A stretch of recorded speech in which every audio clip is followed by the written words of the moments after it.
Hello everyone, I hope you're having a good day. Now in this video, I'm going to share with you the things you must know about classroom observation. Today, we will give the importance of classroom observations, identify the steps in classroom observation, and identify the different focus of classroom observation. Well, classroom observation provides an opportunity for student teachers like you to observe experienced teachers in real-life classroom situations and gain hands-on experience in teaching. Classroom observation encourages practice teachers to reflect on their teaching practices and identify areas where they can improve. It also helps them to develop a more student-centered approach to teaching, which can lead to better learning outcomes for their students. But is it possible to observe a demonstration from every teacher? Observing demonstrations from every teacher can be a great way to learn about different teaching styles and techniques. However, it may not be always possible to observe every teacher's demonstration due to scheduling conflicts and other logistical issues, such as one should need permission and approval to conduct classroom observations. Another is the schedule of the teacher being observed. And we have to identify the focus of the classroom observation. Now, once our classroom observation is approved, we have to follow several steps before conducting the observation. First is a careful planning of the things we're going to do before, during, and after the observation. Second is the observation proper. And third is analysis, or analyzing what we have learned from the observation. Fourth is generating feedback.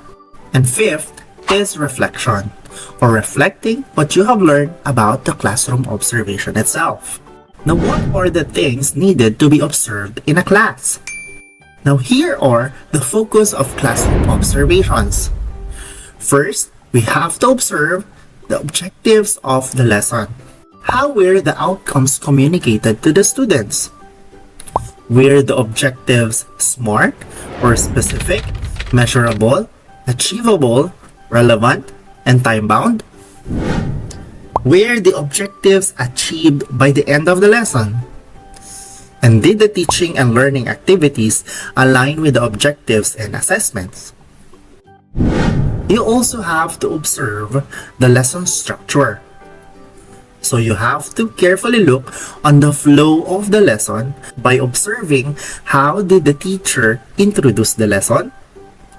How was the lesson organized and developed? Are the lessons arranged systematically or sequentially?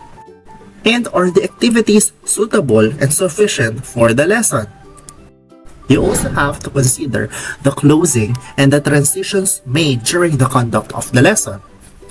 Was the lesson synthesized effectively? And how? Were all the links and transitions smooth and skillfully executed? Here's a question. Can you take note of the teacher's classroom management techniques as well? Yes, because we have to learn about the different classroom management, like in time management. Was the teacher punctual in starting and ending the classes? Or were the tasks given out in a timely manner? Have the classroom routines been established? Or were there order and discipline in the class, and were the rules for group work properly explained? We also have to observe the physical aspects of learning or elements for virtual classes. Were these physical aspects or virtual aspects in the room being examined before conducting the class? Also, can you critique the activities given to the students? Yes, because we have to learn more about how diverse or varied are the teaching and learning activities being presented. Are there differentiated instructions for different types of learners?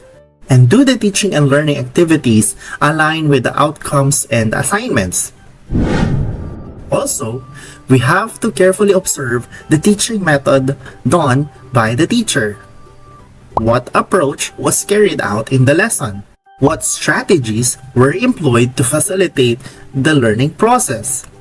And what teaching methods were utilized to achieve the learning objectives? Were all these approaches appropriate for achieving the desired learning outcomes? And what kind of instructional materials or resources were used in the lessons? Did the teacher use printed, electronic, non-printed materials, or open online resources? Were the materials and resources used appropriate, interactive, and innovative? Were they carried enough to cater to individual differences? And overall, did they make the class highly engaging? Can you also critique the students' engagement in the lesson? Yes, because we have to carefully observe how engaged are the students in each lessons, and to what degree are the students curious about the subject matter. Were they enthusiastic about their learning? And how committed are they in completing the task? We also have to focus ourselves on the interaction happening within the lesson. Were the types of interaction evident in the class, like teacher-student interaction, student-student interaction, or student-content interaction? And which interaction needs to be improved? We can also look into the questioning techniques applied by the teacher. What types or levels of questions were posed? Are they more on lower order thinking skills? Or is she giving higher order thinking skills questions? Are the questions answerable by yes or no only? Or they are open-ended questions? Or how were questioning techniques employed? What reacting techniques did the teacher utilize? And were their values integrated into the lesson? How were these values exemplified throughout the lesson? Were these values ever applied in real-life scenarios? Other than that, can you look into the test given by the teacher? Of course, because we have to observe which assessments were used to determine if the learning outcomes were achieved. Like, did the teacher use traditional assessments such as multiple choice, true or false, matching type, short answer, fill in the blank, or essay type question? Or does she prepare authentic assessments like portfolios, journals, interview, peer and self-ratings, discussions, observations, or performance tasks? And were these assessments consistent with the learning outcomes and activities? And what is the result? Were they all satisfactory? What was the assignment given to the class? Does the assignment enhance or reinforce learning? And is the assignment feasible and practical for students to complete? What else can you observe? We can also observe the language used by the teacher. Were this language used appropriate for the level of the students? Are there verbal or non-verbal communication happening within the lesson? And how is the positive reinforcement given? We can also observe the personal qualities of the teacher, particularly on the personal grooming, attendance, punctuality, voice quality, and personal graciousness. And likewise, on how the teacher deals with inclusivity or the special needs of the learners. So that's it. But before we end this, may I check what you have learned? First, can you think of a reason why classroom observation is important? Second, if you will be observing a class, what are your focus? And third, what are the things you need to consider before doing a classroom observation? So there you have it. I believe you are now ready for classroom observations.